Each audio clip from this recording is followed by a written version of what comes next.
Picture this. A young girl stands at the free throw line, basketball in her sweaty palms, while hundreds of eyes watch from the bleachers. The scoreboard shows her team trailing by 1 point with 3 seconds left. This is her moment. She's missed 9% shots in practice this week alone. Her teammates have stopped passing to her. Her coach benches her in crucial moments. Even her own father questions whether she should quit. But what happens when someone refuses to give up, even when the entire world tells them they're not good enough? What happens when failure becomes fuel instead of defeat? This is the story of Maya Chen, a girl who turned 90 to 30 years into the foundation of one extraordinary triumph that would change not just her life, but the lives of everyone who witnessed what happens when persistence meets opportunity. Maya Chen had always been the girl who tried harder than everyone else but achieved less than most. At 15, she stood barely 5 feet 4 inches tall, with calloused hands from countless hours gripping a basketball, and eyes that held a determination that seemed almost desperate to those who knew her story. The Wilson High School gymnasium smelled of sweat, rubber, and broken dreams. Maya arrived every morning at 6, 2 hours before the official practice started, to work on her shooting. The janitor, Mr. Rodriguez, had grown accustomed to her silent presence, unlocking the gym doors with a knowing nod. He never asked why she came so early, but he understood the language of persistence. Her father, David Chen, was a former college basketball player who had seen his own dreams crushed by a knee injury during his junior year. He had poured all his unfulfilled aspirations into Maya from the moment she could hold a ball. The garage of their modest suburban home had been converted into a makeshift court when Maya turned 8, complete with a regulation hoop and painted free throw line. But talent, it seemed, was not hereditary. Maya's shooting percentage hovered around 20%, a statistic that would make any coach cringe. Her teammates, while not openly cruel, had developed an unspoken understanding to look for other options when she was open. Sarah Martinez, the team captain and Maya's closest friend, often found herself caught between loyalty and winning. The morning of October 15th started like any other. Maya's alarm buzzed at 5:30, and she rolled out of bed with muscles still aching from the previous day's practice. Her mother, Linda, was already in the kitchen preparing breakfast and Maya's lunch with the quiet efficiency of someone who had accepted her daughter's obsession as part of their family routine. "You don't have to do this every morning," Linda said softly, not looking up from the sandwich she was making. Her voice carried a mixture of admiration and concern that had become familiar over the years. Maya tied her worn sneakers, the same pair she had been wearing for 2 seasons because they felt lucky, despite the holes forming near the toes. "Yes, I do," she replied, grabbing her water bottle and basketball bag. It was a conversation they had countless times, and both knew the outcome. The drive to school took 12 minutes, during which Maya visualized perfect shots arcing through the air and finding nothing but net. She had read every basketball book she could find, studied videos of professional players, and even attended expensive shooting camps during summers when her family could afford it. Nothing seemed to translate into actual success on the court. Coach Patricia Williams was already in her office when Maya arrived, reviewing game footage from their upcoming opponents. Coach Williams was a woman in her 40s who had played professionally overseas before returning to teaching and coaching. She understood the game at a level that most high school coaches could only dream of, which made her patience with Maya both puzzling and remarkable to outside observers. "Morning, Maya," Coach Williams called out as Maya passed her office window. "Remember what we talked about yesterday?" Maya nodded, though she wasn't entirely sure which conversation her coach was referring to. There had been so many talks about relaxation, follow-through, and mental approach that they sometimes blended together. What she did remember clearly was the disappointment in Coach Williams's eyes after their last game, when Maya had gone 0 for 7 from the field. The empty gymnasium felt cathedral-like in its silence. Maya began her routine with 25 shots from the free throw line, the one place on the court where her percentage climbed to a respectable 60%. She focused on her breathing, the bend in her knees, and the gentle snap of her wrist. 7 out of 25 found their target. Moving to 3-point range, she positioned herself at the top of the arc and began the methodical process of shooting, retrieving, and shooting again. Her form looked textbook perfect to casual observers, but something indefinable was missing. The ball consistently hit the front rim or sailed just wide, as if some invisible force was nudging each attempt away from success. By 7:15, her teammates began arriving for official practice. Jessica Thompson, a junior who had started playing basketball only 2 years earlier, was already shooting a higher percentage than Maya. It was a reality that stung more than Maya cared to admit, especially when college scouts came to watch their games and took notes about everyone except her. "Maya, "You're here early again," Sarah said, joining her friend under the basket. Sarah's natural athleticism was evident in everything she did, from the graceful way she moved to the effortless accuracy of her shooting. Where Maya had to think about every aspect of her mechanics, Sarah simply played. Couldn't sleep, Maya replied, which was partially true. She had lain awake until nearly midnight, replaying missed shots from their previous game and mentally rehearsing the corrections she planned to make. The team gathered for their morning conditioning routine, which consisted of sprints, defensive slides, and shooting drills. Maya pushed herself harder than anyone else, often continuing exercises long after Coach Williams had blown her whistle. Her teammates noticed but said nothing, understanding that Maya's extra effort was both admirable and slightly uncomfortable to witness. During the scrimmage portion of practice, the familiar pattern emerged. Maya would work hard to get open, receive a pass, and then miss the shot that everyone expected her to make. Her teammates' reactions had evolved from encouragement to polite applause for effort, which somehow felt worse than criticism. "Chen, you're overthinking again," Coach Williams called out during a water break. "Basketball is about instinct and flow, not calculation." Maya nodded, but she wasn't sure how to stop thinking about something that felt so unnatural to her. Every shot required conscious attention to foot placement, hand position, and follow-through. Other players seemed to shoot the way they breathed without conscious effort. After practice, while her teammates headed to their first period classes, Maya remained in the gym for an additional 30 minutes of shooting. This was her secret time, when no one was watching or keeping score, when she could miss shots without disappointing anyone except herself. Rodriguez appeared with his mop and bucket, beginning his daily routine of cleaning the gymnasium floor.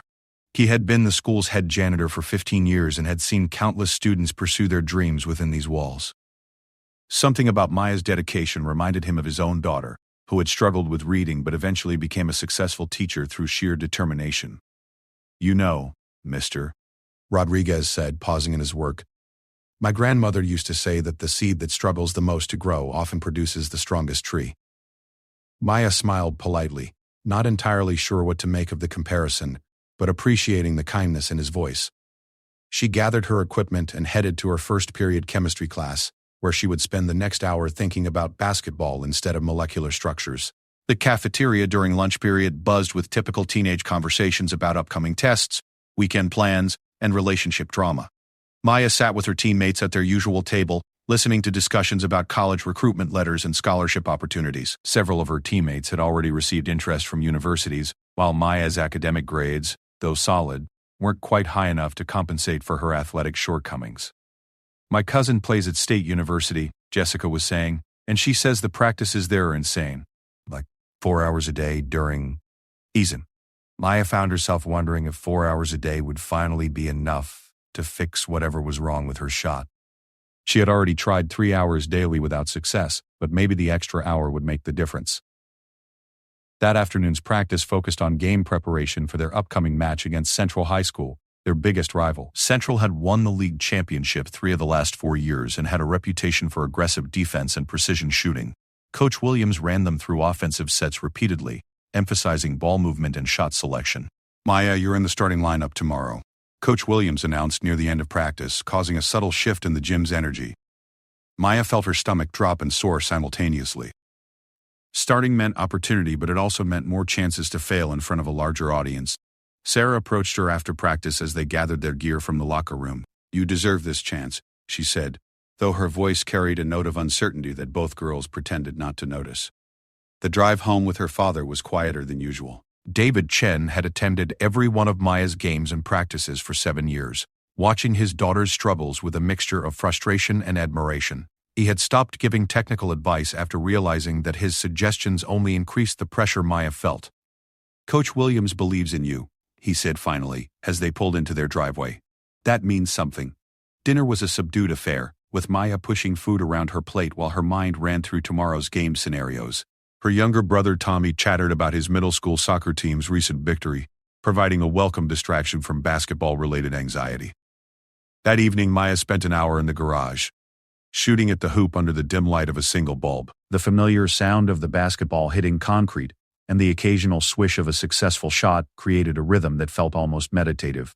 Out here, alone with her thoughts and the basket, she could imagine herself as the player she desperately wanted to become.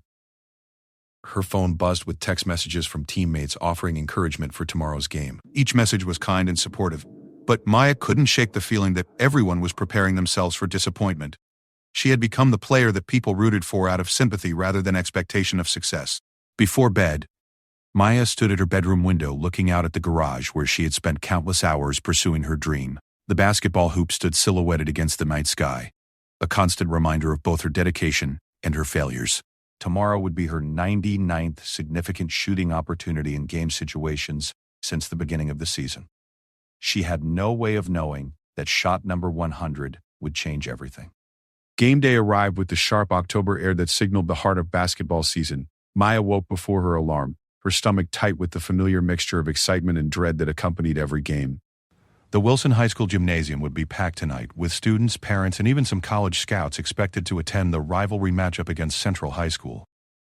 Maya's pregame routine had become almost ritualistic over the years. She ate the same breakfast, wore the same lucky socks, and arrived at school exactly 2 hours before the game started. Her superstitions had developed gradually, small attempts to control outcomes in a sport where so much felt beyond her influence. The school hallways buzzed with energy throughout the day. Students wore Wilson's blue and gold colors, and handmade signs supporting the team-decorated lockers and classroom doors. Maya found herself both energized and overwhelmed by the attention. Being part of something bigger than herself was wonderful, but the weight of potentially disappointing so many people felt crushing.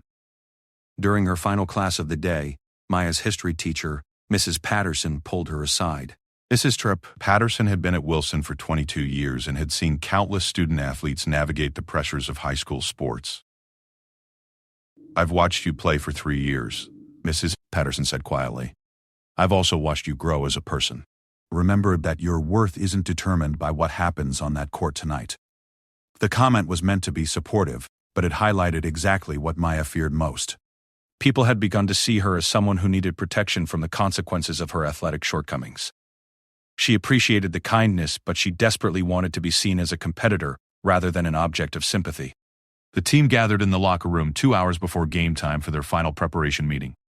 Coach Williams had decorated the space with motivational posters and statistics from their previous victories over Central High School. The message was clear. They could win this game if they executed their game plan. "Maya, you're starting at shooting guard tonight," Coach Williams announced to the full team. "Central's defense focuses heavily on preventing Sarah from getting good looks. That means Maya will have opportunities to shoot, and when those opportunities come, I want her taking those shots with confidence." Maya felt her teammates' eyes on her, each face showing a mixture of support and uncertainty. She had started games before, but always in situations where the outcome felt less important. Tonight, with scouts in attendance and league standings at stake, every possession would matter. The pregame warm-up routine followed its familiar pattern.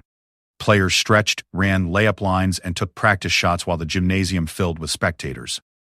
Maya's parents sat in their usual seats 3 rows up from the team bench, her father wearing his Lucky Wilson sweatshirt, and her mother clutching a program nervously. During shooting warm-ups, Maya's shots felt different somehow. Not necessarily better, but looser, as if some internal tension had finally released. She made 6 out of 15 attempts, which was actually above her recent average. Sarah noticed the improvement and offered an encouraging nod. Central High School's team emerged from their locker room like a military unit, their players moving with the confidence of a program accustomed to success. Their star player, Angela Rodriguez, had already committed to play Division I basketball at a prestigious university. She carried herself with the easy assurance of someone who had never doubted their place in the sport. The gymnasium reached capacity as game time approached. The student sections from both schools created a wall of noise that made normal conversation impossible. Maya had played in loud environments before, but tonight felt different. The stakes were higher, the audience larger, and her role more prominent than ever before. Coach Williams gathered the team in a huddle during the final minutes before tip-off. Her voice was calm but intense as she reviewed their defensive assignments and offensive priorities. "Trust your preparation," she concluded. "Trust each other, and trust yourselves."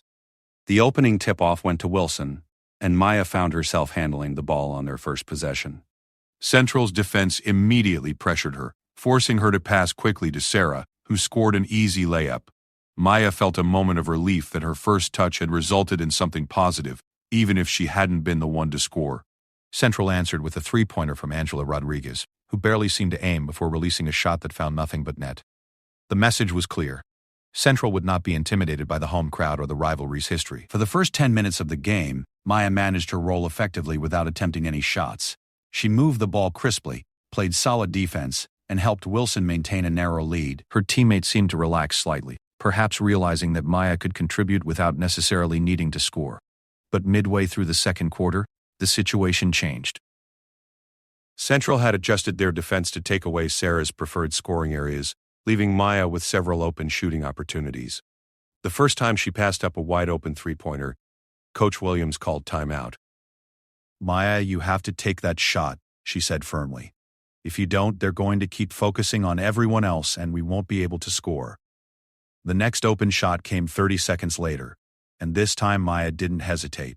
The ball left her hands with what felt like perfect form, arcing toward the basket in a beautiful trajectory. For a moment, the entire gymnasium seemed to hold its breath. Then the ball hit the front rim and bounced away, creating a familiar silence around Maya that she had experienced so many times before. Central secured the rebound and scored quickly on a fast break, cutting Wilson's lead to 1 point. Maya felt the weight of the missed opportunity, but also a strange sense of relief that she had finally attempted a shot. The anxiety of waiting had been worse than the disappointment of missing. Her second shot attempt came near the end of the first half. Sarah had driven toward the basket and drawn two defenders, leaving Maya open at the three-point line. The pass was perfect, her feet were set properly, and her mechanics looked flawless. The shot missed by inches, hitting the back rim and bouncing high into the air before falling harmlessly to the floor. The halftime score showed Wilson trailing 28-26, a deficit that felt much larger given the expectations and preparation. In the locker room, Coach Williams focused on defensive adjustments rather than offensive execution, but Maya could feel the unspoken tension surrounding her missed shots. "We're right where we want to be," Sarah said during the team huddle. 2 points is nothing. We've come back from bigger deficits than this. Maya appreciated her friend's leadership, but she also recognized the careful way Sarah avoided mentioning shooting or scoring. Everyone was trying to protect her feelings, which only emphasized how precarious her position had become. The third quarter belonged to Central High School.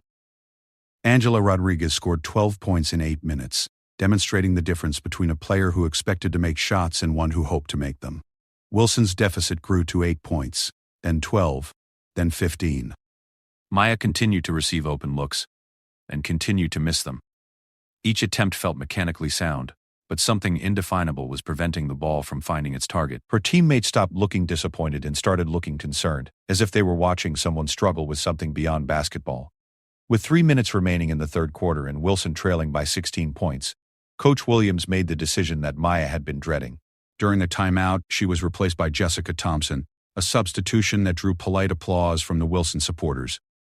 Maya took her place on the bench and watched as her team gradually cut into Central's lead. Without the pressure of having to account for her missed shots, Wilson's offense flowed more naturally. Sarah found her rhythm. Jessica made 2 3-pointers. And suddenly the score was manageable again. The fourth quarter became a back-and-forth battle that showcased everything Maya loved about basketball. Players made spectacular defensive plays, coaches called brilliant strategies, and the crowd's energy reached levels that made the gymnasium feel like it might explode. Maya cheered enthusiastically for her teammates while wrestling with the knowledge that she was watching rather than participating in the sport's highest moments. With 30 seconds remaining, Wilson had closed the gap to 3 points. Central had the ball, but Wilson's aggressive defense forced a turnover. Sarah grabbed the loose ball and called timeout, giving Coach Williams a chance to draw up a play for the potential game-tying shot. In the huddle, every player knew their role except Maya, who would remain on the bench for the final possession. She felt simultaneously relieved and devastated, understanding the decision while hating what it represented about her abilities. The final play unfolded exactly as Coach Williams had drawn it up. Sarah inbounded the ball to Jessica, who immediately passed it back to Sarah as she came off a screen. Sarah's 3-point attempt was perfect, tying the game and sending the gymnasium into chaos. Overtime belonged to Central High School. Their experience and composure showed in crucial moments, while Wilson's emotional high from the dramatic comeback seemed to exhaust them. The final score was 68-62, with Central maintaining their dominance in the rivalry series. After the game, Maya stood with her teammates during the handshake line, accepting congratulations for their effort from Central's players.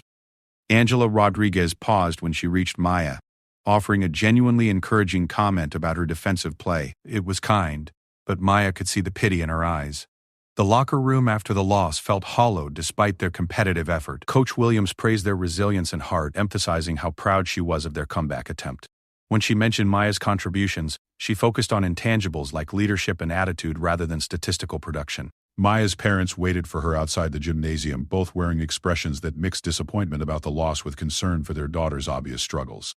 The ride home was quiet, with everyone understanding that basketball had revealed something about dreams and limitations that was difficult to discuss. That night, Maya sat in her garage with a basketball in her hands, not shooting but simply thinking. She calculated that she had now missed 90 significant shots in crucial game situations over the past 2 seasons. The number felt both arbitrary and profound, as if she were approaching some kind of mathematical threshold for failure. Her phone contained several text messages from teammates and classmates offering encouragement about the game and her performance. Each message was thoughtful and supportive, but Maya recognized the tone that people used when they were trying to cushion someone from harsh realities. She had become the girl who tried her hardest but came up short when it mattered most. The girl whose dedication was admirable but whose results were disappointing. The girl who made everyone around her feel uncomfortable because her struggles were so visible and persistent. Tomorrow would bring another day of practice, another opportunity to work on her shot, and another chance to prove that persistence could overcome talent. But tonight, sitting alone in the garage where her basketball dreams had been born, Maya wondered if she was pursuing something that was never meant to be hers.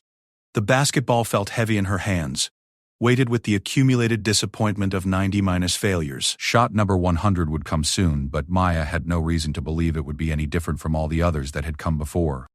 The week following the Central High School loss felt different for Maya. Something had shifted in how her teammates, coaches, and even her parents interacted with her. Their encouragement had become gentler, more careful, as if they were collectively preparing to suggest that maybe basketball wasn't her path after all. Maya noticed the change most clearly during practice on Wednesday, when Coach Williams ran a scrimmage and didn't put her in during crucial possessions. It wasn't done cruelly or obviously, but Maya understood. She had become the player who was protected from pressure situations rather than trusted with them. During lunch that day, Sarah approached the topic that everyone had been avoiding. They sat in their usual spot in the cafeteria, surrounded by the familiar noise of teenage conversations and clattering lunch trays. Maya, I need to ask you something, and I want you to know it's coming from a place of caring. Sarah began carefully. Have you ever thought about maybe focusing on other things? You're smart, you're a great leader, and there are so many ways you could contribute to the team without putting all this pressure on yourself to score. Maya understood that Sarah's suggestion came from love and genuine concern. Her best friend was watching her struggle and wanted to offer an alternative path that might lead to happiness rather than constant disappointment. But hearing the words spoken aloud felt like a physical blow. I appreciate what you're saying, Maya replied quietly, but I can't give up on this, not yet. Sarah nodded, though her expression showed she didn't entirely understand. How could she? Sarah had never experienced the particular torture of loving something deeply while being demonstrably bad at it. She had never felt the gap between desire and ability that defined Maya's basketball existence. That afternoon's practice focused on preparation for their upcoming game against Riverside High School. Riverside was a middle-tier team in their league, the kind of opponent that Wilson was expected to beat convincingly. Coach Williams used these games to experiment with different lineups and give playing time to players who normally sat on the bench. Maya found herself grouped with the second-string players during shooting drills, a subtle but clear indication of where she now stood in the team's hierarchy. She accepted the demotion without complaint, understanding that her recent performances had earned this treatment. But something unexpected happened during the scrimmage portion of practice. Playing against less pressure and lower expectations, Maya began to find a rhythm that had eluded her for months. She made 3 shots in a row during one stretch, drawing surprised looks from her teammates and a rare smile from Coach Williams. "There we go, Chen," Coach Williams called out. "That's the shooter I know you can be." The encouragement felt wonderful, but Maya recognized that making shots in practice against second-string defenders was different from performing in actual games. Still, for the first time in weeks, she allowed herself to feel a small spark of hope. Friday's game against Riverside High School would mark the end of Maya's first season as a starter. Win or lose, the experience had taught her things about herself that she could never have learned any other way. She had discovered that persistence could coexist with failure, that teammates could support you even when you consistently disappointed them, and that love for something didn't guarantee success at it. Maya's parents drove her to school early on game day, continuing a tradition they had maintained throughout her high school career. Her father had stopped giving technical advice about her shooting, but his presence at every game communicated something more important than words ever could. "Whatever happens tonight," her mother said as they pulled into the school parking lot, "we're proud of the young woman you've become through all this." The comment was meant to be supportive, but Maya detected the note of finality in her mother's voice. Even her parents seemed to be preparing for the end of her basketball dreams. The pre-game atmosphere felt more relaxed than usual. Riverside was not Wilson's biggest rival, and the pressure that had defined recent games was notably absent. Maya used the lighter mood to focus on fundamentals rather than outcomes, running through her shooting motions slowly and deliberately during warm-ups. Coach Williams announced the starting lineup 30 minutes before tip-off, and Maya's name was not included. She had expected this decision and accepted it with what she hoped was grace. Jessica Thompson would start in her place, while Maya would come off the bench in a supporting role. The game unfolded exactly as everyone had predicted. Wilson jumped to an early lead, with Sarah dominating in ways that reminded scouts why she was receiving attention from major universities. Riverside kept the game competitive for 2 quarters, but Wilson's superior talent eventually created separation. Maya entered the game midway through the second quarter, with Wilson holding a comfortable 12-point lead. The situation was perfect for a struggling player.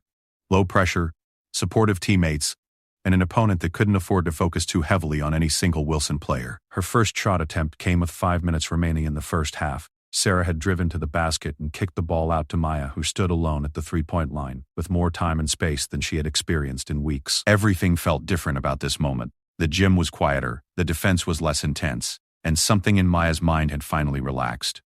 She didn't think about mechanics or percentages or the weight of previous failures. For the first time in months, Maya simply saw the basket and shot the ball, trusting instincts that had been buried under layers of overthinking and anxiety. The ball left her hands with a smooth, natural motion that felt like muscle memory returning after a long absence. It arced through the air in a perfect trajectory, spinning with the ideal rotation that coaches always talked about but that Maya had never quite achieved consistently. The shot found the basket with a satisfying swish that sent a small shiver of excitement through the Wilson supporters. Maya felt her teammates' genuine celebration, heard her parents cheering from the stands, and saw Coach Williams offer an enthusiastic nod of approval. But more than the external validation, Maya felt something internal shift. This was shot number 100 in her mental count of crucial attempts, and it had finally fallen. Not because she had changed her mechanics or discovered some secret technique, but because she had finally stopped trying so hard to force success. The second half continued Wilson's dominance, with Maya contributing 8 points on efficient shooting.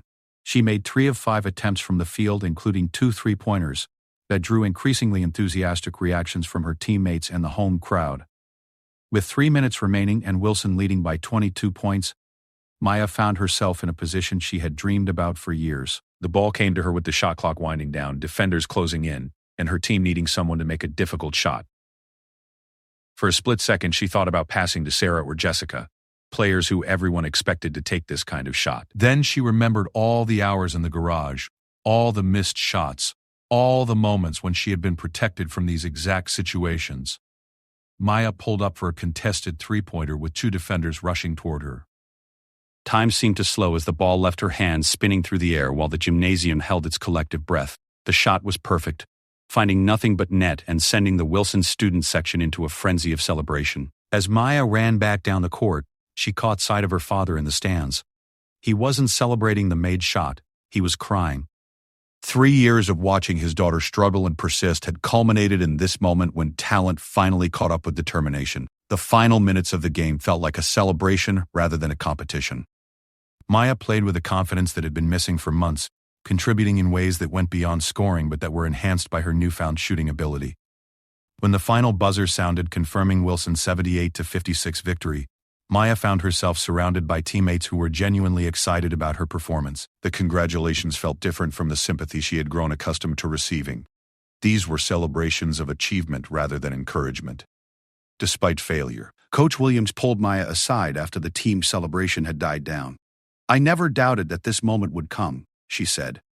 "Talent and hard work don't always align on the same timeline, but when they do, the results are usually worth the wait." Maya appreciated the sentiment. though she suspected that Coach Williams had experienced some doubts along the way. What mattered was that she had been given the opportunity to succeed, even when success seemed increasingly unlikely. The locker room after the victory buzzed with excitement about the upcoming league tournament and discussion of Maya's breakthrough performance. For the first time in her high school career, Maya was part of the basketball conversation rather than a sympathetic footnote to it. Sarah approached her as they packed their gear for the trip home. "I knew this would happen eventually," she said. "I just wasn't sure when." Maya smiled, understanding that Sarah was being kind but also recognizing a deeper truth in her comment. Success had always been possible. It had just required the right combination of preparation, opportunity, and mental readiness. The drive home with her parents felt different from all the previous post-game car rides. Instead of discussing what had gone wrong or what needed improvement, they talked about what had gone right and what it meant for Maya's future. "The college scouts were taking notes tonight," her father said. "Not just about Sarah, but about you too." Maya had noticed the attention but tried not to attach too much significance to one good game. She understood that consistency would be required to transform tonight's success into genuine opportunity. That evening, Maya sat in her garage with her basketball, but this time she was shooting rather than just thinking. Each shot felt different now, released without the weight of accumulated failure that had burdened her attempts for so long. She made 15 out of 20 shots from three-point range, a percentage that would have seemed impossible just days earlier. The breakthrough hadn't changed her fundamentals or athletic ability, but it had freed her mind to trust the skills she had been developing through years of persistent practice. Her phone buzzed with congratulations from classmates, teachers, and even some players from opposing teams who had heard about her performance. The messages reflected genuine excitement rather than the careful encouragement she had grown used to receiving. Maya understood that one good game didn't erase the struggles or guarantee future success. She would need to prove that tonight was the beginning of something rather than an isolated moment. But for the first time in years, that challenge felt exciting rather than overwhelming. The basketball felt light in her hands as she continued shooting in the dim garage light. Shot number 100 had changed everything, not because it was mechanically different from the 99 that preceded it, but because it had finally occurred at the moment when Maya was mentally ready to succeed. She had learned that persistence doesn't always guarantee immediate results, but it creates the foundation for eventual breakthrough. Every missed shot had been practiced for this moment when preparation met opportunity and confidence finally overcame doubt. As Maya made her final shot of the evening and watched it settle softly through the net, she realized that her real triumph wasn't in making shots, but in never allowing the missed ones to convince her to stop trying. Shot number 100 had been worth the wait, and it was just the beginning of what was possible when someone refused to give up on their dreams.